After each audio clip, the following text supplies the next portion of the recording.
Ayan. Pasayaw-sayaw. Oh, sa Waldorf yan. Nakapunta ako dyan sa, ayan, working visit yan. Pera ng bayan yan. Sino ang nagbayad ng hotel dyan sa Waldorf dahil I've been there?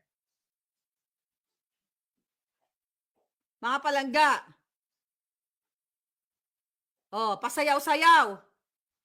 Oh, 1 minute lang ba yun? Ayan, marami pa pala. Oh, ayan, kasama nila si Jokoy. Oh, ayan, oh, pasayaw-sayaw, working visit yan. Sige nga, yan ang first lady nyo. Kasama ba sa working visit yan? Akala mo 16 anyos na bigatot? Oh, sige. Oh, ano, papasinungalingan niya. Bakit hindi mo pinapost yan? Bakit hindi nila pinapost yan na itong ginagawa? At dapat sila may transparency and accountability sa taong bayan.